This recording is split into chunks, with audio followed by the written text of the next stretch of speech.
Bom, gente, começando mais uma palestra do PPGCI, né? Hoje nós temos aqui conosco a Samile, né? A Samile Andréa de Souza Vans, e ela vai falar um pouquinho para nós sobre a colaboração científica brasileira e o desempenho, né, das universidades nos rankings internacionais. Em nome do programa, de todo o corpo docente, discente, de egressos, que tem egressos aqui conosco também, eu queria te agradecer muito, viu, Samília, a sua colaboração conosco nesse momento de pandemia, né, para falar um pouquinho desse assunto que interessa a todos. Então, eu passo a palavra a você, fica à vontade. Tá, joia. Bom, eu agradeço o convite, então, agradeço a Marta ao PPG da Unesp.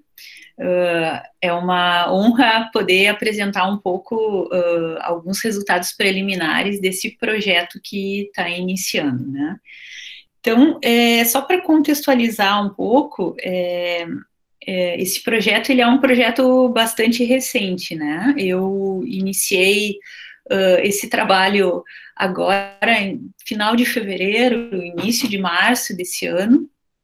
É um projeto que eu apresentei no ano passado em dois editais de financiamento à pesquisa, um edital do CNPq e um edital da FAPERGS, que é a nossa fundação estadual, e esse projeto foi aprovado, né, por esses dois editais, então iniciei bastante recentemente. Deu a casualidade, né, de nós termos a pandemia, então interessante que eu estava comentando com a Marta no início, na universidade a gente não está com aulas da graduação ainda, está tudo paralisado, então eu consegui dar um fôlego, assim, bem bom agora no início e já tenho alguma coisa de resultados preliminares, ainda nada de análises estatísticas muito sofisticadas, mas ao menos as análises descritivas já estão em andamento e eu já tenho alguns resultados para apresentar para vocês. Esse projeto ele surgiu a partir da leitura, né, de alguns trabalhos internacionais que eu tenho acompanhado sobre esse tema. A colaboração científica ela foi o meu objeto de pesquisa durante o curso de doutorado, e os rankings universitários foram objeto dos meus estudos durante um ano de pós-doutorado que eu fiz bem recentemente. Então, acompanhando a literatura internacional, né, existem alguns autores que estão relacionando esses dois indicadores, e aí me interessei, né, pelo meu background, por esse interesse que eu tenho em trabalhar com colaboração científica, me interessei, então, em também tentar fazer essa avaliação de uma possível interferência da colaboração, especialmente a colaboração internacional, no desempenho das universidades brasileiras nos rankings internacionais. Então, eu busquei a colaboração do professor Domingo do Campo, que é um professor da Universidade de Vigo, na Espanha, que é quem está trabalhando comigo, então, nessas análises. Bom, eu vou tentar apresentar, assim, de uma forma breve, também para não cansá-los, apresentar um pouquinho sobre colaboração científica, um pouquinho sobre rankings universitários, e depois eu mostro alguns resultados, né, para a gente poder discutir e vocês tirarem algumas dúvidas, né. A colaboração científica, então, é um fenômeno que ela é um fenômeno bastante antigo, né? A gente tem registro na literatura que é um fenômeno que iniciou, então, ainda durante o século XVII, lá na França. Nós temos um estudo de dois pesquisadores que identificaram os primeiros trabalhos publicados em colaboração, e aí colaboração eu estou falando como, estou mencionando colaboração como um sinônimo, né, de coautoria. Então nós temos um registro de primeiros exemplos, né, de colaboração científica e coautoria bastante antigo, ainda lá naquele século, né? O primeiro artigo, então, assinado em coautoria, o registro que se tem, que foi publicado em 1665. Né?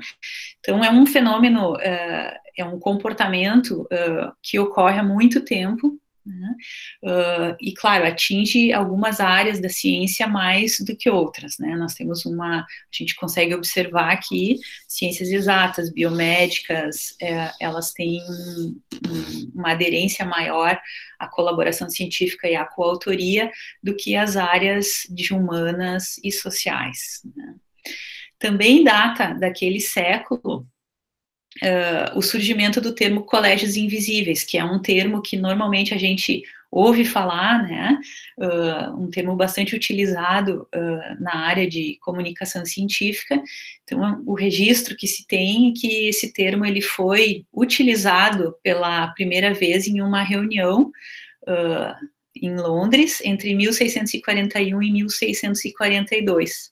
E aí, posteriormente, esse termo ele foi utilizado em uma carta, né? Esse é o primeiro, então, registro escrito que se tem desse termo, foi utilizado por Boyle para descrever, então, a interação entre um pequeno grupo de filósofos naturais. Esse é o termo que a gente usa, então, muito atrelado à questão da colaboração científica, porque normalmente a colaboração científica nasce, então, a partir desses colégios invisíveis, né? O estudo das coautorias, então, a coautoria entendida como um sinônimo de colaboração, porque se dois autores, eles assinam juntos, dois ou mais, né, autores assinam juntos um artigo, a gente entende que eles colaboraram, né? Então, o estudo das coautorias é muito mais recente, né? O registro que se tem é de que o primeiro estudo foi feito na área da psicologia, foi publicado em 1958, então, por Smith, esse autor, ele fez uma análise, né, dos artigos publicados nessa revista American Psychologist, por dois ou mais autores. Em seguida, surgem os estudos do Sola Price, que é já um nome muito mais, um pesquisador que trabalha, que se dedicou, né, a indicadores métricos, a comunicação científica, então é um nome muito mais conhecido na nossa área. Sola Price publica na década de 70, então, alguns estudos defendendo, né, a coautoria como um sinônimo de colaboração científica. O Sola Price utilizou dados do Chemical Abstract e lá nos anos 70 ele, com dados, né, da área de química, ele fez uma projeção de que não haveriam mais artigos publicados por autores únicos, né, ao final daquele século, né, do século passado. Essa projeção que ele fez, claro, não se confirmou, porque a gente ainda observa, né, a publicação de artigos escritos por um único autor, mas ele quase acertou, né, porque ano a ano a gente vê que diminui, né, o volume de artigos publicados por autores únicos, né, e aumenta, então, os artigos em colaboração. Um artigo bem recente foi publicado, eu acho até que ele não está nem em volume, em fascículo da revista Scientometrics, ele foi recém-publicado, de um grupo de pesquisadores chineses lá da Universidade de Dalian, que foi onde eu fiz o meu doutorado sanduíche. Então, esses autores chineses revisaram, né, a colaboração no mundo todo, e então observaram que existe, né, um aumento da colaboração desde a década de 80 até atualmente, mas esse aumento ele é decorrente principalmente de colaboração intrainstitucional, ou seja, é aquela colaboração que acontece entre parceiros de uma mesma instituição. Por exemplo, eu estou na Universidade Federal do Rio Grande do Sul colaborando com a Universidade Federal do Rio Grande do Sul. Tá? Mesmo a colaboração, ela ampliando a partir de colaboração intrainstitucional, a gente tem um crescimento mais lento dos artigos em colaboração internacional, e atualmente cerca de 1 a cada 4 artigos no mundo todo ele está publicado em coautoria entre estrangeiros, tá? Então, isso reflete, né, cerca de 25% dos artigos em colaboração internacional. Tá? Esse artigo é bem interessante porque traz dados específicos para cada país, inclusive dados para o Brasil, para quem estiver interessado em aprofundar. A coautoria, ela tem como uma das principais, se não a principal consequência, um aumento direto do impacto desses artigos publicados. Tá? Impacto aqui como sinônimo, né, de citação. Então, é uma correlação que já foi mensurada na literatura há muitos anos, né? A gente tem estudos desde a década de 80 que demonstram que artigos publicados em colaboração são muito mais citados, especialmente se essa colaboração for uma colaboração internacional, né? Ou seja, se reunir mais de um país assinando aquele mesmo artigo. Aqui no Brasil, a gente tem alguns estudos, vários, né, estudos que demonstram, um dos primeiros que a gente observa foi um artigo publicado no início dos anos 2000, que já demonstravam um impacto 40% maior para os artigos brasileiros, né, quando eles reúnem, então, colaboração. Por que esses artigos são mais citados? Bom, são várias as hipóteses, né, que se levantam para essa ampliação na citação. Basicamente, quando a gente tem mais de uma pessoa envolvida com aquele trabalho, mais de uma pessoa está divulgando, está, enfim, compartilhando em redes sociais atualmente, né?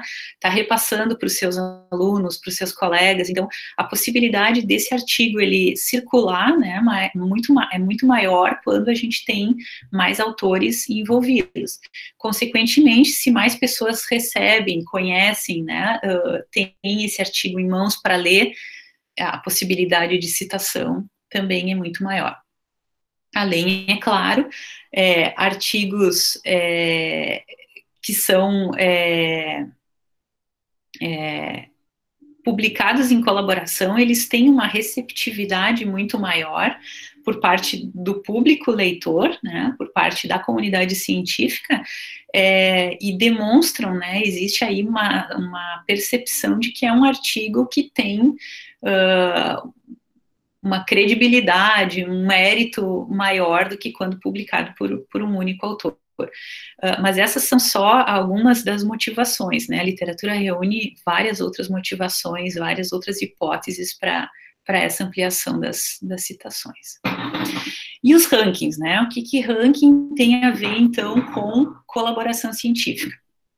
Os rankings, atualmente, eles estão super comentados nas mídias, eles estão super em alta no momento. A gente vê ano após ano um surgimento, a criação de novos rankings, a criação de rankings específicos por país, por áreas do conhecimento, por regiões geográficas, por estes rankings já mais tradicionais. Então, está havendo uma ampliação e um interesse por parte da sociedade no geral, né?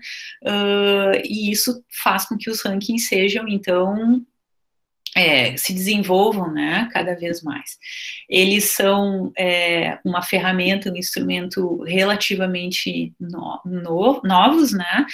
O registro histórico que se tem do primeiro ranking é de 1983, com esse nome, ranking universitário, né?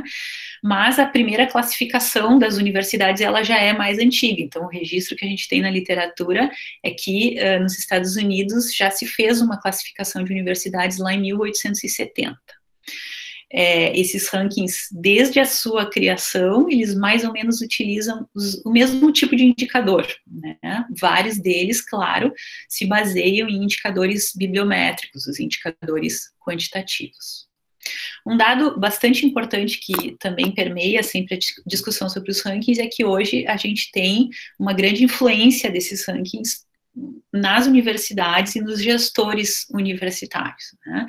Então a gente tem já alguns estudos na Europa que afirmam que grande percentual dos gestores, eles fundamentam decisões nos resultados dos rankings universitários, especialmente porque na Europa e nos Estados Unidos a gente tem uma universidade que é pública, mas paga normalmente, né? Então, existe uma questão financeira que permeia muito o trabalho das universidades, né? Os rankings, então, como eu comentei antes, no geral, eles se fundamentam indicadores bibliométricos, especialmente os indicadores de produção científica e citações. Então, tem rankings que utilizam 100% dos seus indicadores bibliométricos. Outros mesclam, né, utilizam um pouco de indicadores quantitativos e uma parcela de indicadores qualitativos através de entrevistas. A literatura atual está demonstrando que, apesar de cada um dos rankings ter uma metodologia definida, ter um peso atribuído aos seus indicadores, existe uma tendência, né, a esses rankings medirem uma combinação entre tamanho de produção científica, ou seja, artigo publicado pelas universidades, e o impacto, ou seja, as citações que esses artigos receberam. Então, no frigir dos ovos, o que significa? O ranking, ele pode publicar uma metodologia que reúna lá 6, 7, 10 indicadores e 15, 20, 30 subindicadores, mas quando se faz uma análise de correlação, uma análise estatística multivariada, todo o peso recai sobre tamanho da produção e impacto, né, as citações que essa produção recebe. Ou seja, esses seriam, então, segundo várias pesquisas, vários autores, seriam os 2 indicadores principais que as universidades deveriam, então, se preocupar, né, se estão preocupadas com os rankings. E aí que, então, vem a relação entre estudar coautoria, colaboração e rankings universitários, né. Em um contexto atual, onde a gente tem, então, uma ampliação da colaboração científica, áreas do conhecimento que reúnem mais de 1.000 autores, por exemplo, projetos relacionados ao genoma, projetos relacionados à astronomia, à física de altas energias, né? Então, são exemplos de áreas onde a gente tem centenas, milhares de autores assinando o mesmo artigo.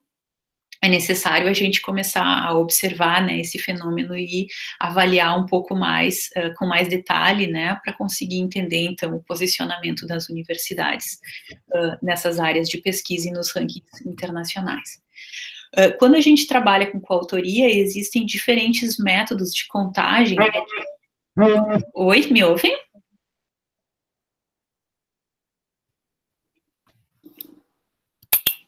Ouvimos sim, pode falar. Tá, sigo aqui então. Existem diferentes métodos de contagem de atribuição de crédito, né, para os autores e, consequentemente, para a citação. O método mais popular é aquele que a gente chama roll counting, que atribui um artigo para cada autor. Então, se o artigo ele tem 10 autores, cada pesquisador individualmente, cada autor recebe por aquele artigo, e, consequentemente, a sua instituição e o seu país também recebem quando a gente faz análise de coautoria, né? Vários estudos vêm mostrando que essa contagem de crédito total, ela provoca uma inflação que é uma inflação incorreta, né, em termos de artigos publicados por indivíduos, por instituições e por países, e também artigos citados, né. Então, outros métodos de contagem, eles vêm sendo pensados, eles vêm sendo estudados, né? Tem se falado muito, tem se usado muito o termo pesquisadores principais. A literatura atual, então, coloca esse termo, atribuindo, então, a esse pesquisador aquela liderança de um grupo de pesquisa, especialmente grupos grandes, eles têm, então, um pesquisador principal, que é o que lidera o grupo, e é aquele que representa, então, o grupo em um artigo, né, na assinatura de um artigo. Normalmente, esse pesquisador principal, ele tem a atribuição, ele desempenha o papel de autor correspondente nos artigos, né?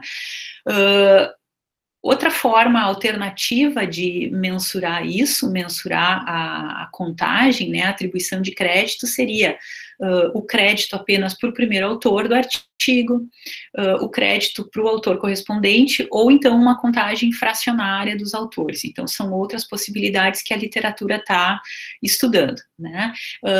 toda essa contagem, essa atribuição de crédito feita, então, através do byline do artigo, que é onde aparece, então, a lista dos autores e a ordem desses autores. Evidente que existem áreas que trabalham com a ordem alfabética.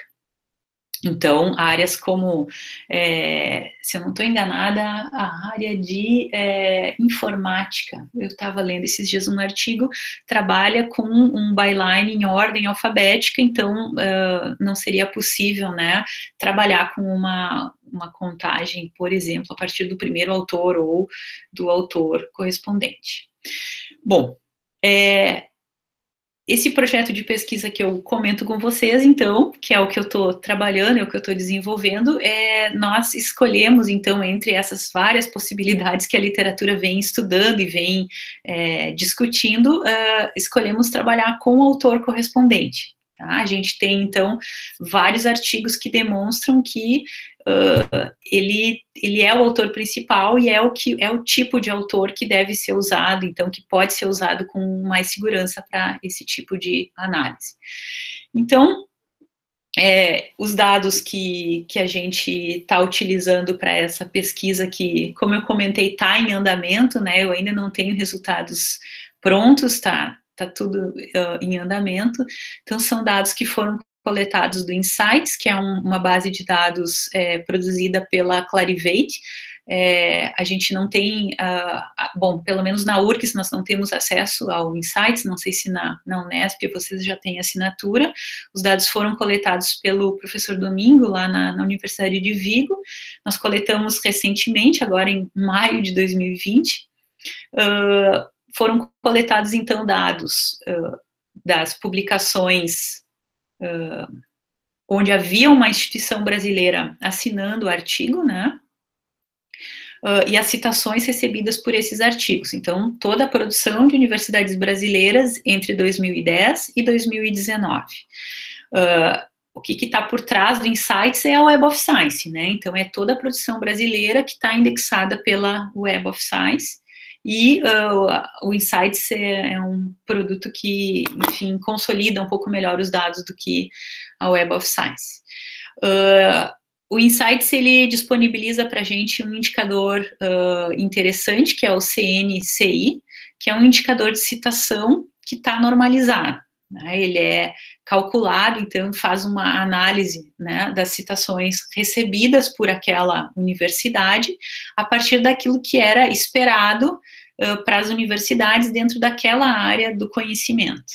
Então, é um cálculo que nos possibilita verificar como é que está o impacto, né, das instituições brasileiras, dos artigos produzidos pelas instituições brasileiras. Então, quando a gente tem um CNCI acima de 1, a gente observa que o impacto é maior do que o esperado, né, dentro da média mundial, ele é um impacto que passa, né, ultrapassa a média mundial esperada, e abaixo de 1 é menor. Tá? Então, aqui eu vou mostrar para vocês alguns resultados preliminares, né? Eu demarquei em amarelo apenas algumas instituições que eu vou comentar, mas a gente consegue observar que os dados são... todas as instituições têm dados interessantes aqui para a gente observar. Tá? Então, eu vou começar pela Universidade de São Paulo, que é a primeira linha em amarelo. A gente tem, então, toda a produção de artigos naquele período, que é o 2010-2019, a coluna PUP é o volume total de artigos publicados. Temos ali um CNCI, que é a citação de todos os artigos da USP nesse período. Exatamente a média mundial, tá? Tá dentro do esperado, a partir dos cálculos da média mundial. O volume total de citações, que menos importante aqui para a gente. Todo aquele grupo de colunas rosa são os dados referentes a artigos que tenham o autor correspondente vinculado à USP. Então, observem que a gente tem 42 mil artigos com o autor correspondente vinculado à USP, dentro de um total de 90 mil. Ou seja, 47%, tá? É um pouco menos do que a metade dos artigos que a USP tem indexados na Web of Science, que tem autor correspondente da USP. Tá? O CNCI, ele baixa para 0,74, ou seja, está abaixo de 1, que seria o valor, né, médio esperado para o mundo inteiro dentro, calculado a partir das áreas do conhecimento. Então, é um resultado que demonstra que a colaboração científica, né, aqui entendida como todos os artigos, e aí eu tenho artigos em colaboração, considerando que não tem o autor correspondente da USP, traz algumas vantagens, né, em termos de citação, considerando que eu tenho um aumento do CNCI da USP. Se a gente observar a Unesp, que é a linha de baixo, a Unesp não alcança um CNCI 1, nem mesmo com todos os artigos, e baixa um pouquinho com o autor correspondente, mas observem que é um decréscimo, né, um pouco menor de CNCI em relação a todos os artigos, e eu tenho um percentual de artigos assinados por autor da Unesp um pouco maior, né, 53%, então, dos artigos da Unesp tem autor correspondente da própria Unesp. Tá? Se analisarmos a Fundação Oswaldo Cruz, a gente vê aqui também alguns dados interessantes, né? A Fundação Oswaldo Cruz, ela tem um CNCI de quase 1 e uma queda bastante similar ao da USP, né? Para 0,76. Né? E a Universidade do Estado do Rio é onde se observa uma queda grande, né? O CNCI de todos os artigos era mais de 1 e cai para 0,58 quando a gente tem o CNCI dos artigos com autor correspondente. Tá? Esse percentual aqui do canto direito, a gente observa aqui o percentual de citações, né? Enquanto no caso da Universidade do Estado do Rio de Janeiro, eu tinha 38% das publicações dessa universidade assinadas por um autor correspondente da universidade, as citações caem bastante, né? Descem lá para 19% das citações. Essa outra tabela, ela detalha um pouco a situação de artigos que são publicados em coautoria com países de língua inglesa. Né? A gente tem uma literatura internacional bastante vasta, dizendo que os artigos que são em coautoria com países de língua inglesa, eles tendem a ter uma citação maior, tá? Pelo fato de serem países que publicam, né, muitas revistas, e pelo fato de serem em inglês. Só o fato de ser em língua inglesa já dá uma certa vantagem em termos de citação. Então, nessa pesquisa, a gente está tentando detalhar como é que acontece a colaboração do Brasil com Austrália, Canadá, Inglaterra e Estados Unidos, que são 4 países de língua inglesa e que são também 4 países que estão entre aqueles que apresentam uma grande capacidade científica, né? Quando a gente analisa listas de rankings, enfim, de capacidade científica, esses 4 países estão entre os principais, enquanto o Brasil aparece lá pela posição 45, 50, dependendo da listagem que a gente olha. Tá? Então, novamente aqui, separei 2 casos só para a gente observar. A USP, eu já tinha comentado com vocês antes, ela tem um CNCI para todos os artigos de 1. Quando os artigos são em colaboração com esses 4 países, duplica. Tá? O CNCI passa para 2,01. Tá? No caso da Unesp, que é a nossa segunda linha, o CNCI era 0,82, passa para 1,75. Ou seja, eu tenho aqui né, um resultado que mostra que quando os artigos dessas universidades brasileiras estão publicados em colaboração com universidades que estão localizadas nesses 4 países, eu tenho um acréscimo, uma vantagem em termos de citações, certo? Se a gente observar aqui ao final, a Universidade Federal de Pelotas, observem que o acréscimo, tá, que eu tenho vai de 1,10 para 3, praticamente triplica, né? A Universidade Federal de Pelotas está bem famosa agora, porque tem aquela pesquisa grande, né, epidemiológica sobre o Covid. Vejam que uma média, né, a última linha em amarelo, em média, esse grupo de universidades brasileiras tem um CNCI de 0,86 e passa para 1,86 quando publica artigos em colaboração com esses 4 países. Essa segunda coluna laranjinha aqui, ela mostra, então, o percentual de artigos que as universidades têm em colaboração com esses países. Vejam, então, que é bastante variável, né? Varia da casa dos 20% até 8%, por exemplo, a Universidade Federal de Santa Maria, Universidade Federal de Maringá, Federal de Lavras, tem menos de 10% de artigos em colaboração com esses países. Bom, é bem breve, tá? Esses são, então, os resultados preliminares. Eu também não quero me exceder para não cansar vocês, mas eu fico aberta a perguntas, né? E comentários que vocês queiram fazer.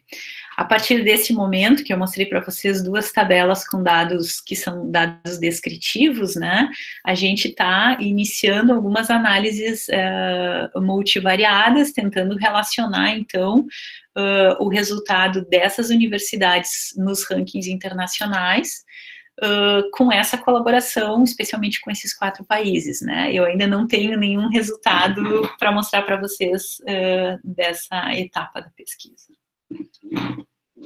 Samily, muito obrigada por trazer para a gente dados aí fresquíssimos, né, da sua pesquisa. Muito legal ver isso, muito bacana. A gente, na verdade, eu acho assim, o Brasil carece de dados, nós carecemos de dados. Né? Nós não temos dados suficientes sobre nossa produção, sobre todos os aspectos que envolvem a produção científica, essa que é a verdade. E a gente precisaria disso, as universidades precisam disso. É lógico que cada universidade nesse Brasil hoje em dia tenta fazer esse trabalho por meio até de ferramentas, né, que já estão aí disponíveis e tudo mais. Mas nós precisaríamos de equipes dedicadas a essas análises, né, para pensar algumas estratégias até para trabalhar isso junto ao corpo docente, aos pesquisadores, ao corpo docente, assim por diante. Então, é muito legal você trazer para a gente. Eu vou abrir para perguntas. Deixa eu ver aqui se alguém, ou para comentários, né? Deixa eu ver se alguém aqui já... Eu havia te perguntado por e-mail se o foco deveria ser em questões metodológicas, né, ou nos resultados, mas enquanto eu separava esses dados para mostrar, me dei conta que, acho que para alunos de pós-graduação, é super bom ver, enfim, uma pesquisa iniciando, né, vocês observaram que eu não tenho um detalhamento metodológico ainda tão grande, porque eu estou trabalhando com isso, né, hoje mesmo, de manhã, trabalhei com um professor domingo, tentando estabelecer algumas diretrizes, alguns recortes que a gente tem que fazer. Então, está em andamento, né? Talvez no momento em que eu for publicar esse trabalho e vocês forem ler daqui 2 anos, vai ser um pouquinho diferente, né? Vou ter conclusões um pouquinho diferentes disso que eu comentei agora, porque tá super fresco, realmente eu comecei a trabalhar há pouco tempo. Tranquilo, Samily. Se você quiser parar o compartilhamento, eu já vou passar para as questões aqui. Deixa eu ver, deixa eu ir na sequência de quem se inscreveu. Olha só, tem aqui a Lilian Teixeira, não sei se ela quer falar. Lilian, quer que eu fale? ela falou sobre um autor... Pode falar. Não, então diga, Lilian. Ela já respondeu. Já? Ela já respondeu, essa menina. Obrigada. Então tá bom. Então eu nem vi. Tá joia, ela já respondeu. Depois a Rosângela. Rosângela, você gostaria de perguntar alguma coisa? Fica à vontade de comentar. Obrigada, viu, pelo espaço, Marta. Eu quero agradecer a presença da Samile, né? É sempre um prazer ver a Samile, mesmo que virtualmente, viu, Samile? Saudades de você, né? Mas nesse momento a gente consegue se aproximar um pouquinho. Super obrigada. Bom, eu tenho duas colocações para duas perguntas, né? Que eu gostaria que, como você está nesse meio, nessas pesquisas, eu acho que você vai trazer aí uma colaboração nessas duas perguntas. Primeiro, que lá no começo dos anos 2000, eu conversava com a Susana Miller, né? Porque ela falava que as publicações, elas passavam a ter um grande impacto na literatura cinzenta, estava se modificando, né? As publicações agora vinham na literatura cinzenta. Entretanto, nós olhávamos e víamos que a literatura cinzenta, pelo menos no Brasil, ela tem uma rotatividade diferenciada. Isto é, poucas pessoas têm acesso, né? Porque fica pouco tempo disponível online, ou porque os mecanismos online são difíceis de serem acessados, né? Então, eu vejo que a informação muitas vezes se perde nisso. Tanto que nós vemos que, por exemplo, até em eventos, né, as publicações que nós temos em evento, ficam pouco tempo disponíveis quando ficam, né? Muitas vezes são anais que não ficam disponíveis, alguns são transformados em revistas, e daí o acesso é um pouco melhor, não é? Mas eu não sei bem como que você vê esse aspecto na questão, né, da informação nessa literatura cinzenta, a questão da disponibilização para o público, né, para as pessoas. A segunda questão que eu vejo é que nós temos no Brasil um grande problema, né, que eu vejo e eu entendo observando, né, os programas de pós, que é em relação à publicação numa língua internacional. Então, por exemplo, o brasileiro escreve muito, né, dentro das universidades escrevemos muito, escrevemos numa língua portuguesa, né. Então, quando as pessoas lá fora vai pegar, né, vai ter acesso a esse material, nós vemos que nós temos essa dificuldade, porque a língua portuguesa não é acesso para todo mundo, normalmente a língua inglesa, não é que mais tem acesso. Então, eu queria que você me falasse se isso tem também uma projeção, um impacto direto, né, nesse grau aí que você coloca de posição do Brasil, 45, 50, né, dentro do ranking internacional, se isso impacta, como que é esse impacto, não é?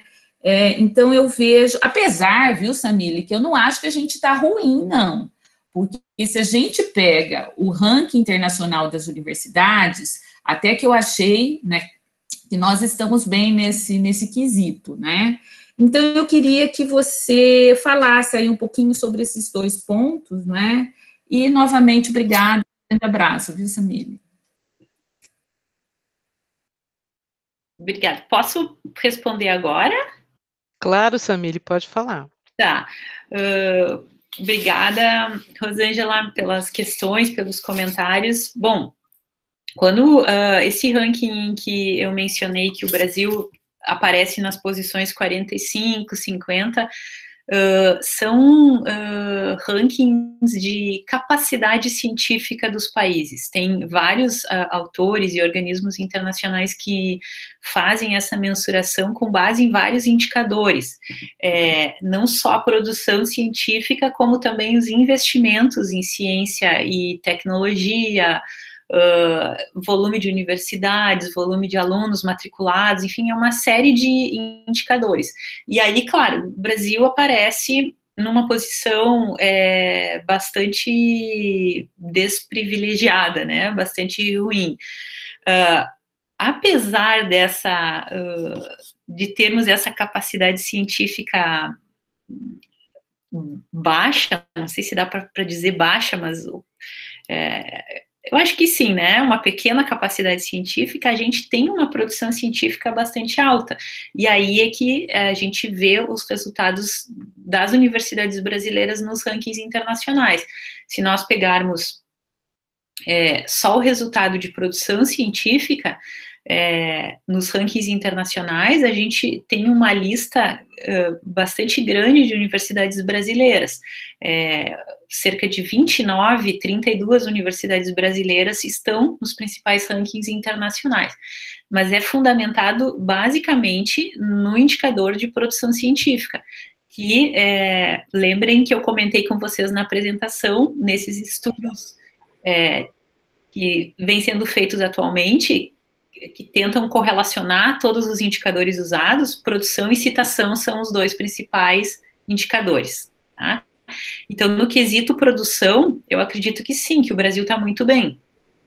O problema está no quesito citação, né? No que diz respeito à citação, a gente ainda tem muito, né, a melhorar, e com certeza, se conseguirmos melhorar a citação, a gente sobe muito a posição das universidades brasileiras nos rankings internacionais, porque citação é o segundo dos indicadores que fundamentam, né, os principais rankings universitários. Não sei se ficou claro, né, mas eu acho que aí é que está o nosso gap, citação. Por que nós não somos citados? Bom, acho que um dos pontos está relacionado ao ingresso de muitas revistas brasileiras na Web of Science em 2008, né? Nós passamos de cerca de 30 revistas para mais de 130 revistas em 2008, revistas brasileiras. Essas revistas, muitas delas são ainda publicadas em português, então a nossa produção, a produção brasileira está aparecendo na Web of Science, mas em língua portuguesa. Um outro detalhe interessante é uma aluna minha de mestrado fez alguns anos atrás uma análise das revistas da área de ciências agrárias. No momento em que as revistas entraram na Web of Science, elas ampliaram a sua periodicidade, então revistas que eram semestrais passaram a publicar a cada 2 meses, a cada 3 meses, ou seja, mais fascículos por ano, e ainda aumentaram o volume de artigos por fascículo. Então, se publicava 10, no momento em que entrou na Web of Science, passou a publicar 15, 20 artigos por fascículo. Então, essa grande produção brasileira em rankings universitários também está um pouco atrelada à questão do ingresso das revistas brasileiras em bases de dados como Web of Science e Scopus, que são as duas bases de dados usadas pelos rankings internacionais, né? Mas a produção ainda é em português, em revistas brasileiras. Tá? Bom, é minha hipótese, né? Não tenho dado para comprovar isso que eu estou dizendo. Obrigada, Samile. A próxima pessoa é o Zé Augusto. Ele fez também aqui um comentário, acho que tem alguma pergunta. Zé Augusto, você quer falar? Oi, Marta, tá me ouvindo? Estamos sim, pode falar. Não, então um grande abraço para a Samília, extremamente feliz de ouvi-la como sempre. Samília, eu fiquei muito contente porque eu percebi que nós temos uma convergência de pesquisa, porque o meu projeto PQ do CNPq, que começou esse ano também é sobre rankings internacionais, mas tentando caracterizá-los como sistemas de organização do conhecimento, né, como sistemas de classificação. Então, eu acho fascinante o seu tema. E eu não sei se você conhece, existe um projeto na USP, coordenado pelo professor Jacques Markovitch, que tem um site chamado métricas.edu. E nesse projeto foram publicados 2 livros, chamados Repensar a Universidade, 1 e 2, em que se fazem também alguns estudos de como, principalmente as universidades paulistas, vêm se comportando nesses diferentes rankings internacionais. Eu não sei se você conhece, se você não conheceu, teria o maior prazer de enviar para você o link. Eu conheço um deles, mas os dois têm o mesmo nome, né? É um que, inclusive, tu e a Maria Cláudia têm um capítulo. Esse foi o primeiro, né? Eu já li. Uhum. Existe agora o segundo, e esse grupo está muito preocupado agora em verificar e tentando trabalhar com os rankings, principalmente aquele ranking da Universidade de Twente, na Holanda, que está muito aberto para mensurar também impacto social da produção científica, que eu acho uma coisa bem interessante aqui no Brasil. Uhum. Eu adoraria se vocês pudessem me enviar o link desse segundo para eu ler, porque o primeiro foi ótimo. Eu repassei para os meus alunos, bolsistas que estão vinculados ao projeto. A gente ainda tem pouca literatura, né, sobre rankings aqui no Brasil, então é uma iniciativa muito, muito legal. Envio com o maior prazer, Samília. Certo. Tu queres? Eu vou depois colocar o meu e-mail aqui no chat, então. Maravilha. Eu coloco o meu também, tá? Um grande abraço. Outro, obrigada. Obrigada, Samile. Vamos para a próxima. A gente tem aqui a Cláudia, que também quer fazer uma pergunta, um comentário. Diga, Cláudia.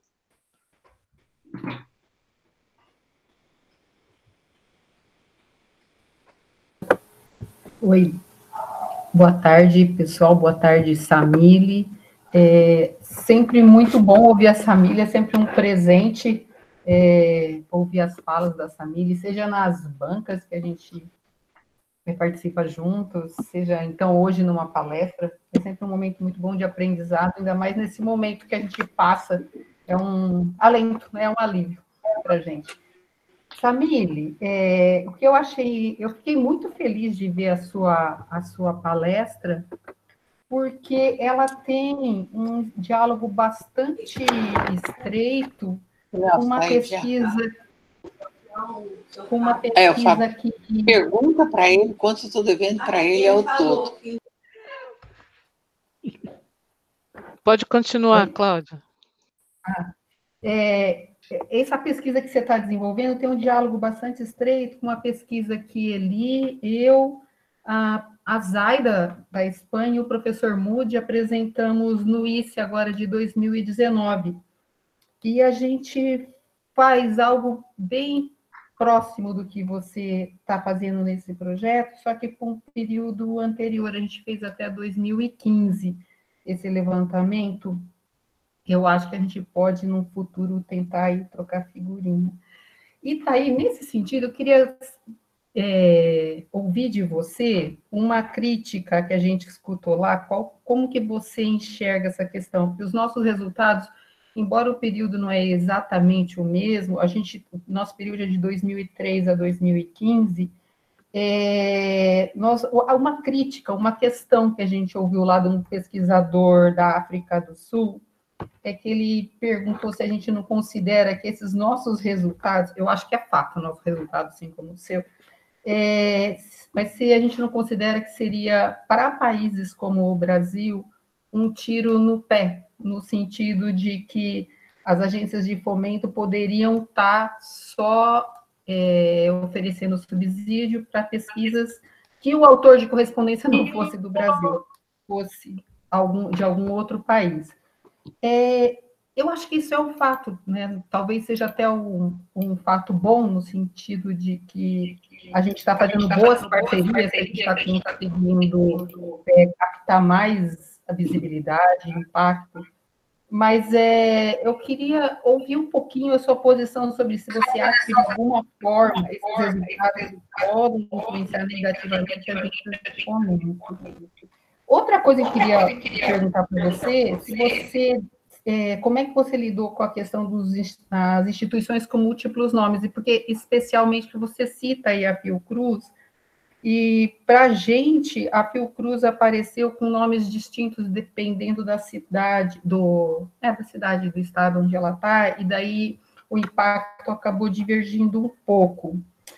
E, nesse sentido, também, vocês têm intenção de fazer alguma granularidade de comparação entre instituição de pesquisa e universidade? Porque me pareceu que, e daí não sei se nos resultados de vocês isso também aparece ou não, que quando a instituição é de pesquisa somente, ela tem um impacto geral, o CNCI, maior do que uma universidade, que às vezes tem uma área mais candente, uma área que não é tão potente ou com tanta visibilidade, acaba solapando, né, o impacto da área mais ativa.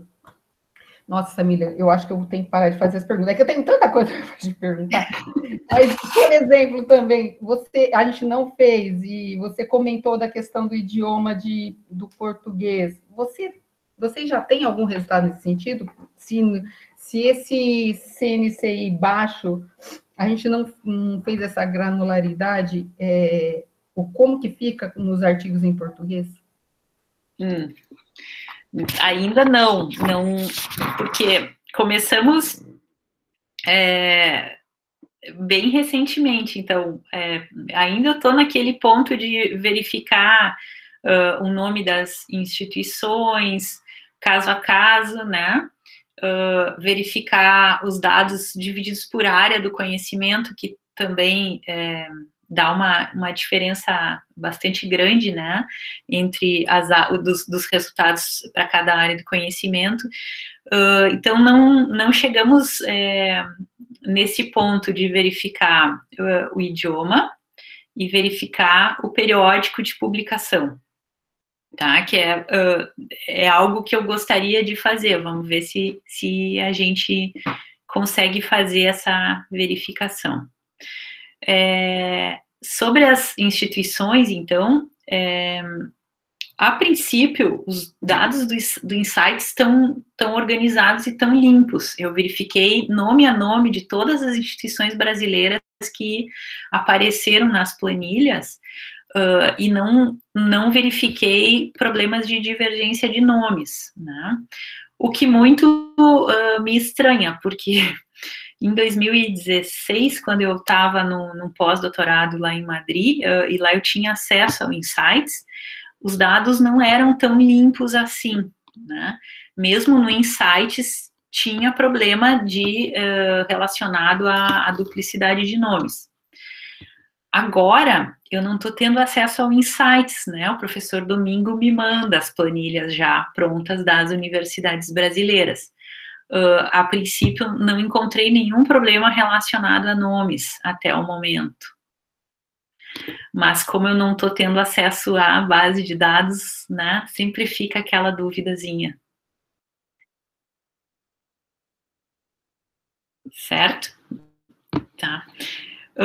Bom, em relação ao tiro no pé, bom, não sei, né, Cláudia?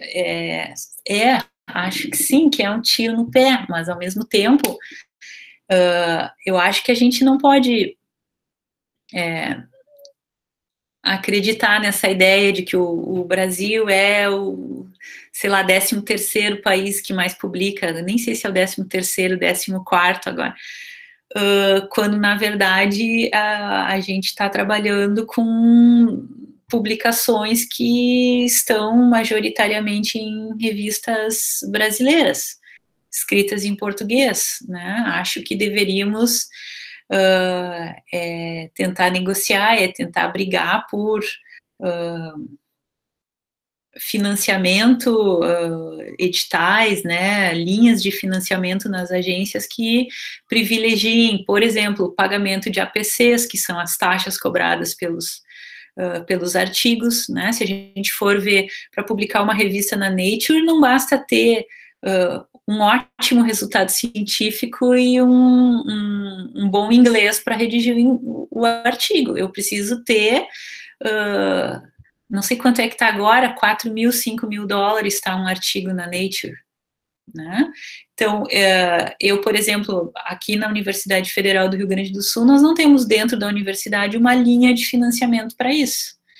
Então, eu retirar de uma taxa, um APC desse valor de um edital do CNPq, um edital daqueles de até 30 mil, eu vou gastar todo o financiamento que eu recebi em um edital, numa APC de uma publicação Então, acho que são questões que a gente tem que discutir, né?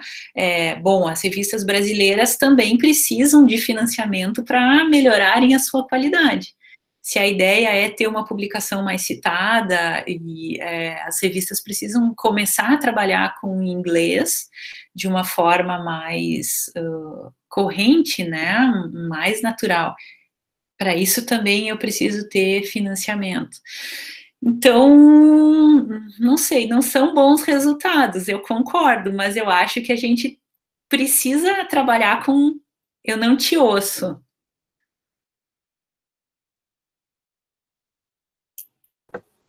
São fatos, né?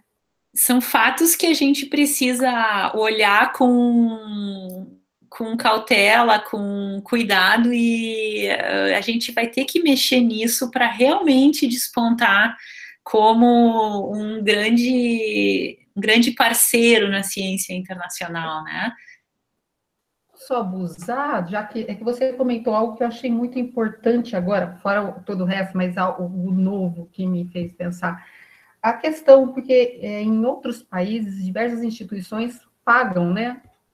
Já fazem essa praxe de pagar para publicar, pagar para fazer a versão do inglês, para o inglês, e por nativos, inclusive, né, pagando o valor que for.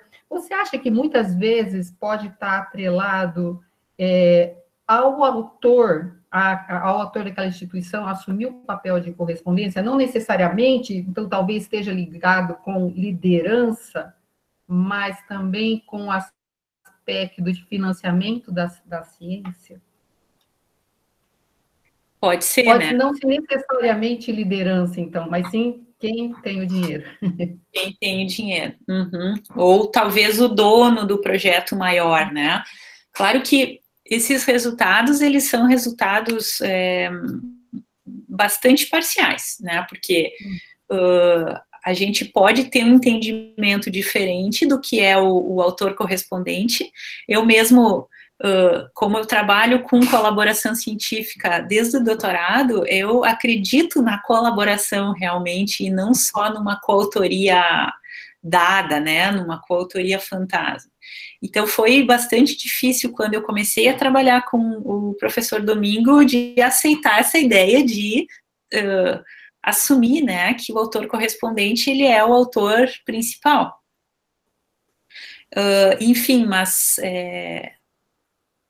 a gente... É um fato que existe uma diferença entre, né, publicação, volume de citação, quando se olha o total, quando se olha só o autor correspondente. Então, enfim, é uma maneira de a gente tentar fazer uma avaliação parcial, eu acredito, tá? Não acho que a gente pode pegar esses dados e ter como uma verdade, porque existem áreas onde se usa a ordem alfabética, onde o autor mais importante ele é o último, mas, enfim, tem toda uma literatura que está sendo publicada apontando o autor correspondente como um método, né, então, para a gente fazer esse trabalho. Então, ok, aceitei, a gente vai seguir por esse caminho, pelo menos por enquanto, né, mas, sim, para mim também é dolorido, né, considerando que, enfim, a gente pode ter muitas questões políticas na definição desse autor correspondente, né. Um prazer te ouvir, Samir. Sim, obrigada pelos comentários. Quem sabe a gente consegue trabalhar juntas, né? Nossa. Eu ia gostar muito. Obrigada. O trabalho que vocês já vêm fazendo aí na Unesp sobre rankings e, enfim, acho que dá para a gente trabalhar. Obrigada, Samile. Obrigada, Cláudia.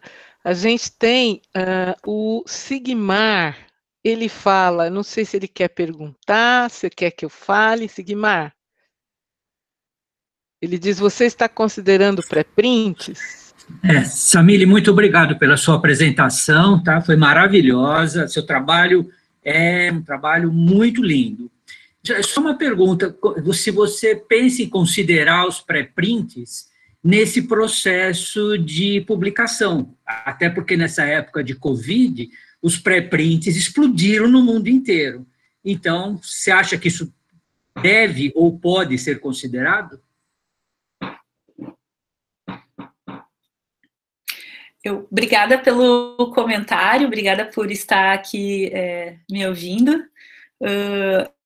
Eu acho que sim, acho que deveria ser considerado. Eu ainda não cheguei lá, não deu tempo de chegar lá. Não sei sequer se eu conseguiria dados, né? Acho que o Insights não tem dados de pré-print, talvez tenha que buscar em outra base, banco de dados de pré-prints para fazer essa avaliação. Mas acho que sim, que seria uma alternativa bastante relevante, né? E talvez demonstrasse aí o Brasil como um player maior, né, nessa área de pesquisa. Obrigada, Samile, obrigada, Sigmar. A gente tem o Leonardo, que ele quer comentar alguma coisa. Leonardo. Oi, professora Samile, muito interessante a sua palestra, viu? Gostei bastante.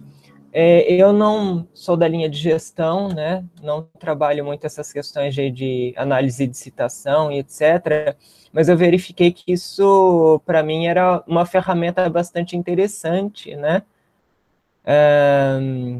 Acoplamento bibliográfico, etc., para eu verificar o que há de mais relevante, né? Dentro da temática que eu trabalho e tal.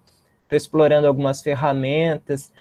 E em relação a você falar dessa questão da importância do fomento, né, monetário para o desenvolvimento de pesquisas, eu estava pesquisando, né, um dos temas, um tema de vanguarda, assim, né, e eu verifiquei, né, que Estados Unidos e Alemanha eram os principais países, né, que produziam, né, nessa temática que eu estava pesquisando. E eu fui olhar, Brasil, cadê Brasil? Né? Não tem Brasil. Eu falei, gente, mas o que ocorre? Né? Eu falei, tem uma relação aí socioeconômica, né, com essa questão da produção e das citações. Eu fui olhar lá no site da OECD, né, que é aqui a Organização para a Cooperação e Desenvolvimento Econômico, né, eu fui olhar, né, a Alemanha, que estava em primeiro lugar, né, investe 3,1% do PIB dela em pesquisa, em inovação e tecnologia. Estados Unidos estava logo atrás, 2 e pouquinho por cento. Eu fui olhar aqui, os dados do Brasil aqui na OECD nem aparece, né? Então, eu acho que a gente tem os resultados modestos, né, mas, vamos dizer assim, o brasileiro está fazendo pesquisa, está tendo impacto e visibilidade por teimosia mesmo, né, bem mais por teimosia, por persistência. Então, dadas as condições em que a gente se encontra, né, acho que a gente está sendo bem sucedido até, né, que a gente tem que comparar com esses países de língua inglesa também, o tanto que eles investem em fomento à pesquisa, né, e o quanto que é depreciado aqui no nosso país, e mesmo assim a gente está tendo visibilidade, mesmo assim a gente está produzindo, e mesmo assim a gente está lutando. Obrigado. Obrigada pelo comentário, Leonardo. Eu, assim como tu, eu acredito também que a gente está fazendo um super trabalho, dadas as condições que a gente tem.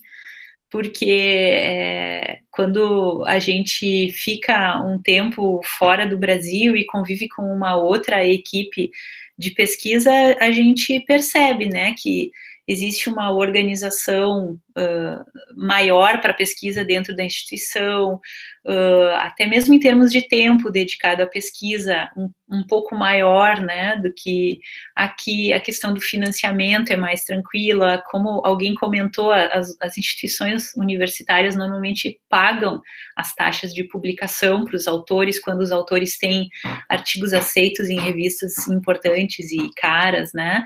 Tem um serviço de apoio à tradução desses artigos, à revisão, que, no geral, aqui a gente não tem. E mesmo assim, a gente consegue, né, nesses rankings de produção científica, as nossas instituições, elas estão muito bem, elas estão nas primeiras posições, né, ocupando posições importantes.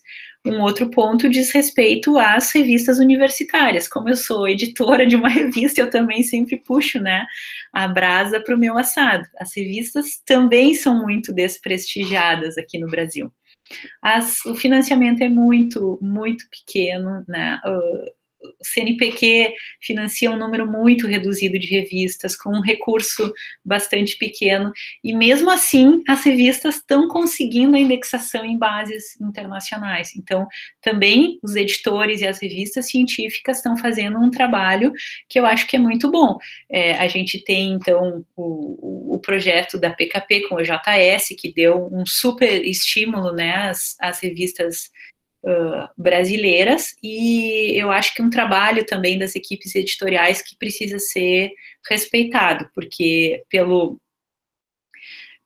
que eu conheço, né, de editores, também não há, assim, esse financiamento e esse respeito, né, que deveria haver por parte das instituições de pesquisa e que publicam, né, essas revistas. Obrigada, Samile, obrigada, Leonardo. Nós temos a Fernanda, que gostaria de fazer uma pergunta. Fernanda, pode falar. Boa noite, professora Marta, professora Samile. Eu sou um pouco suspeita para falar, porque eu admiro desde sempre o teu trabalho, né? Tive a oportunidade de estudar contigo. Mas, enfim, a minha pergunta é com relação a revistas brasileiras e a esses dados em que a gente percebe que o Brasil começa a aparecer, né? E tu falaste também na tua fala a questão de ter pouca citação, né? E eu me pergunto assim, com essas mudanças de qualis, né? Tu achas que vai ter uma mudança comportamental em relação aos pesquisadores, com relação à busca das publicações, a publicar em âmbito internacional, ou tu achas que a gente vai ficar um pouco coagido por um tempo e vai seguir publicando em língua portuguesa, ou as revistas vão tentar uma publicação em inglês, ou algo do gênero. Obrigada, Fernanda, por estar aqui assistindo e pelo comentário. Eu não sei responder, não sei.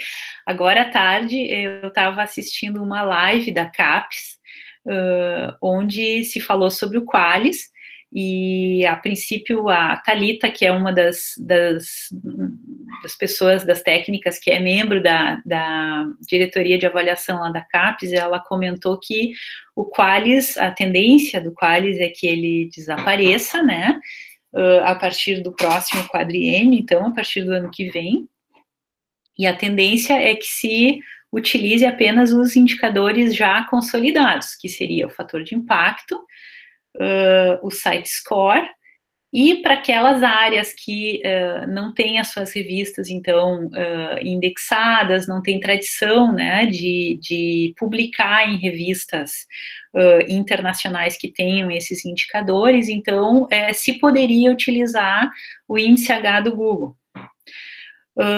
É assustador, né, essa previsão, porque se o índice H do Google for utilizado como foi, né, nesse Qualis parcial que foi revelado, que foi difundido no ano passado, foi, né, isso, no segundo semestre do ano passado, a fórmula da CAPES estava, sim, uma bagunça, e eu posso aí falar com muita propriedade e com muita tranquilidade, porque eu era membro da comissão da área de comunicação e informação, e não gostei nada do resultado, né, a gente viu lá durante o trabalho da comissão que a fórmula, ela acabava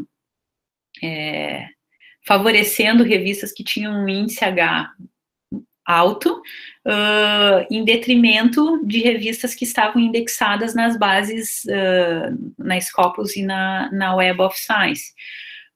Então, como editora, né, eu sei o quão trabalhoso é conseguir indexação em uma dessas bases e o quão mais fácil é ter um índice H do Google elevado.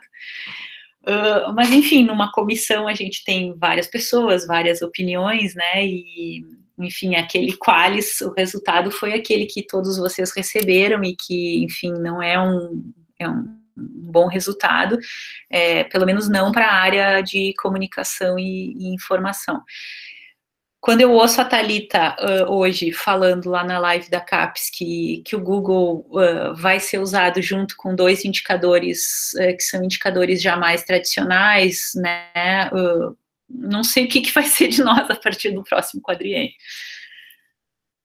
E das revistas, não sei o que vai ser das revistas brasileiras, né, porque começa a haver uma debandada, sem dúvida. Aí eu vejo também como editora, né, no momento em que a gente tem um Qualis que cai, ou que sobe, a gente vê o fluxo de artigos diminuir ou aumentar conforme o Qualis, porque afinal, se o pesquisador ele é avaliado, e o PPG, né, é avaliado pelo Qualis onde ele publica, é evidente que ele vai buscar melhores Qualis para publicar, né. Então, não sei. Fiz alguns comentários, mas não respondi nada, né? Não, mas eu pude entender que realmente é um assunto bastante delicado, né? Mas, enfim, a gente também se preocupa com relação a isso, até porque existem muitas avaliações, né, dentro dos programas que são baseadas no Qualis, né? Então, a gente fica... Mas obrigada. Eu que agradeço. Obrigada, Samile, obrigada, Fernanda. Nós temos aqui a Sara Souza, ela fala, eu não entendi, mas, enfim, gostaria de saber se tivéssemos a nossa própria assinatura em revista brasileira para que deve ser ranking, né, de indicadores de publicação seja plausível, mesmo sendo a publicação em língua portuguesa. Eu não sei se, talvez, acho que ela deve estar se pensando, eu não entendi a pergunta. De repente, a Sara pode refazer aí, melhorar essa pergunta, Sara. Escreve de novo aí no chat. Enquanto isso, vamos para a do Sigmar, que ele diz assim, e a CAPES deixa o Cielo de fora?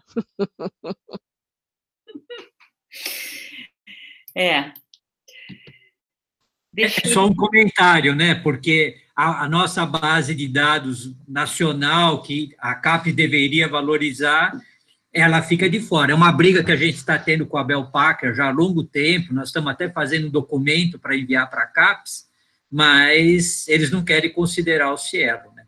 Foi só um comentário. É que nessa fórmula que foi utilizada para o Qualis... o Qualis que foi divulgado no segundo semestre do ano passado, né? A CAPES tem uma equipe técnica lá de estatísticos que comentaram que havia uma ponderação entre site score, o fator de impacto e o Google, o índice H do Google acadêmico, né? Na prática, eu não consigo ver aquela fórmula, não conseguia ver, porque a fórmula estava pronta já ali para a gente no computador, né? Na prática, o que a gente observou? Que algumas revistas, por exemplo, uma onde os professores da Unesp publicam muito, que é a CIRI, se eu não estou enganada, é a de Zaragoza? Se eu não me engano. Essa revista é uma revista que está indexada em bases de dados internacionais, agora de cabeça não me lembro se é a Scopus ou a Web of Science, só que ela tem o site score, ou o fator de impacto dela é pequeno, porque é evidente, a nossa área é uma área pequena, a gente não pode botar todas as áreas no mesmo bolo, né? O fator de impacto da ciência da informação, da comunicação, é um fator de impacto menor, porque a nossa área é muito pequena. Mas para essa revista estar numa base de dados internacional desse porte, ela é uma revista respeitada na área, né? Ela tem algum mérito para estar. O que acontece? A fórmula simplesmente mesclou tudo, e como o índice H dessa revista era pequeno, a revista acabou caindo para uma classificação lá embaixo. Né? E aí, conseguir discutir isso com os entre a própria comissão já foi muito difícil, tá? O fato de eu ser editora, né, também, claro, pesou, o pessoal da comissão queria me ver pelas costas, né, me chamavam de advogada das revistas. Mas acho que é algo que a gente não pode mesclar, né? O índice H é uma coisa que a gente recupera com citações feitas em teses, em dissertações, e em vários outros tipos de documentos, e revistas de menor qualidade conseguem ter um índice H alto, inclusive revistas terciárias, né? Que são aquelas revistas que publicam resumos ou apenas arrolam as publicações de outras revistas. Então, essas revistas conseguem ter um índice H muito mais alto do que algumas revistas importantes na nossa área. E a fórmula fez, assim, colocou tudo no mesmo saco de gato e, enfim, deu no que deu, né? Foi aquele Qualis que a maioria das áreas reclamou. Tá? É uma pena o Cielo ter ficado de lado, porque o Cielo, eu acho que assim como o Web of Science e Scopus, né, a revista conseguir ser indexada pela Cielo, ela precisa cumprir vários requisitos, né, e indica a qualidade da revista, sem dúvida, e o Cielo, com certeza, não poderia ter sido deixado de fora, considerando que é uma base de dados nacional e respeitada, é uma iniciativa respeitada internacionalmente, né? Enfim, vamos ver o que vai ser no ano que vem. Que eu hoje fiquei assustada, né, com o que foi falado lá na live. Obrigada, Sigmar, obrigada, Samile, pela resposta. Eu estou vendo que ninguém mais se inscreveu, mas eu queria, antes da gente fechar aqui, comentar contigo que eu fiquei muito impressionada com quando você demonstrou, né, mesmo com dados preliminares, como fazia uma diferença significativa quando a gente tinha colaboração com países, com pesquisadores, né, docentes, enfim, daqueles 4 países de língua inglesa, né? Então, na hora já me veio, né, todo o discurso e as publicações do Renato Dagnino, lá da Unicamp, que fala do capitalismo científico, né? E eu diria imperialismo científico, porque é isso, né? É o inglês que está aí, e esses países eles mandam, né? Eles realmente mandam. Então, a diferença, né, é impressionante. Eu fiquei muito, assim, impactada com o dado que você trouxe, viu, Samile? Porque, de fato, isso demonstra que é fato isso, é isso mesmo. Então, se a gente quiser que a gente seja citado, a gente tem que fazer isso. Agora, como você disse, se, por um lado, isso é interessante para o pesquisador, para o programa, por conta da avaliação, e as revistas brasileiras, como elas têm que agir? Né? Então, vai ter que... É uma questão bastante, assim, para nós refletirmos. Não sei se você quer comentar sobre isso que eu falei agora. Acho que são reflexões que é importante a gente fazer. Eu tenho bastante clareza, assim, que nós precisamos fomentar as revistas científicas. Até o momento as coisas, elas foram acontecendo de maneira fácil para as revistas. Eu digo fácil por quê? Porque a gente teve uma grande aderência aqui no Brasil ao SER, que é o software gratuito para a gestão das revistas. Então, as instituições universitárias brasileiras, que são as principais publicadoras, né, elas conseguiram aderir ao SER sem custo nenhum. O IBICT traduziu, então não precisava nem ter um conhecimento de inglês, porque o SER chegou para a gente já traduzido, com cursos, com treinamentos que foram propiciados pelo IBICT. Então as revistas apareceram, né, dentro do acesso aberto, dentro dessa ótica já de ciência aberta, que era o que estava surgindo ali no início dos anos 2000. A partir de agora, a gente não tem mais nada grátis pela frente, né? Para a gente dar o próximo pulo, a gente vai ter que investir dinheiro. Então, ou as instituições de pesquisa e universitárias brasileiras se dão conta que uma forma de fazer isso seria fomentando as suas revistas institucionais, né?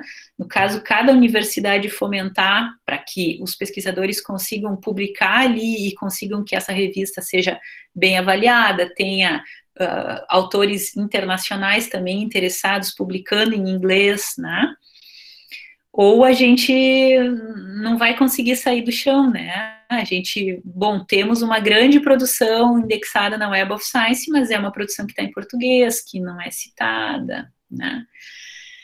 É complexo. A cobrança de taxas, as APCs, também é problemática, né? Porque é um paradoxo, ao mesmo tempo que a gente tem um acesso aberto, esse acesso aberto, o acesso era pago pelo assinante da revista, por quem lia, pelo leitor, e agora ele está sendo pago, na verdade, pelo autor, porque muitas revistas estão partindo para a cobrança de taxas para conseguir fazer esse financiamento, né? Não tendo, então, um financiamento institucional ou de uma agência de pesquisa, o próprio autor está financiando a tradução do seu artigo, a manutenção da revista, né? Enfim, da equipe editorial e tudo mais. Porque as bases de dados, elas têm, né, algumas exigências, alguns requisitos mínimos que as revistas têm que cumprir, e tá muito difícil, né, de conseguir cumprir esses requisitos sem financiamento.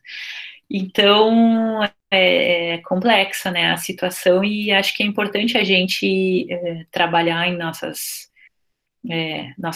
associações de pesquisa, pró-reitorias das universidades em prol, né, de uma melhoria, de um aperfeiçoamento das nossas revistas, né? A associação, a ABEC também, acho que é uma agência que nos dá um apoio bastante grande aqui no Brasil, é super importante ressaltar, por exemplo, o DOI mediado pela ABEC, se é que dá para falar assim, eu acho que foi um super avanço para as revistas brasileiras, porque até então muitas universidades não conseguiam sequer fazer o pagamento desse identificador que não tem concorrência, né, que é concedido por uma única agência, e as universidades, sendo federais e estaduais, muitas vezes não aceitavam, que era o caso da nossa, né, da URGS, não aceitava sequer fazer o pagamento. A gente conseguiu fazer, muitas revistas da universidade fizeram através da BEC, então acho que a BEC também tem um grande papel, né, no apoio às revistas e aos editores e às equipes editoriais das revistas brasileiras. Mas tem muita coisa ainda a ser feita, né, acho que é um longo caminho. Nem fala, viu, muito trabalho, né? Bom, a gente, só para finalizar, a Sara Souza, ela colocou, olha, eu estava falando das revistas brasileiras em relação ao fator de impacto nos rankings, né, que eu acho que você acabou falando um pouquinho agora sobre isso, né? Professora, a professora respondeu, eu estava digitando travou e não consegui reformular a pergunta. Eu acho que a Samília acabou respondendo agora, quando respondeu para mim, né? Obrigada. Que as revistas brasileiras, por conta da língua... Sim, isso. Obrigada. Ok, obrigada, Sara.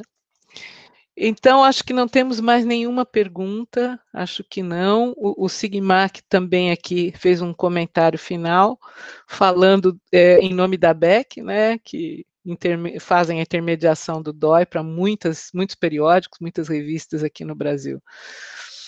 Bom, Samília, o que a gente pode dizer? Super obrigada, né? Muito obrigada mesmo por você vir aqui, falar conosco, contar um pouco da tua pesquisa, já mostrando alguns dados que vocês, mesmo que preliminares, que vocês conseguiram apresentar aqui para nós. Valeu muito, é um tema que, de alguma maneira, afeta todos nós, seja docente, seja discente, por conta da questão da avaliação dos programas. Isso acaba sendo algo que está no nosso dia a dia aqui, na nossa mente o tempo todo, né? Então, um assunto caro a todos nós, né?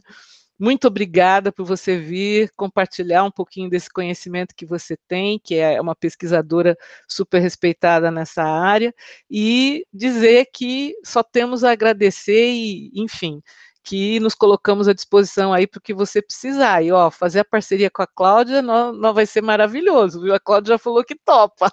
Sim, com a Cláudia e com o Zé Augusto, tá? Vou fazer um contato com eles depois. Vou aguardar também o volume 2 do livro. E super obrigada pelo convite, adorei participar aqui com vocês, é sempre uma honra eu ter contato com vocês aí da Unesp e, enfim, colaborar com vocês. Eu fico à disposição também dos alunos que assistiram, se quiserem me contatar por e-mail, estou à disposição. Muito obrigada, viu? Um abraço grande, Samília, se cuida aí, viu? Até, né? Também. Um abraço, tchau para todos. Tchau, Samília. Tchau. Até mais.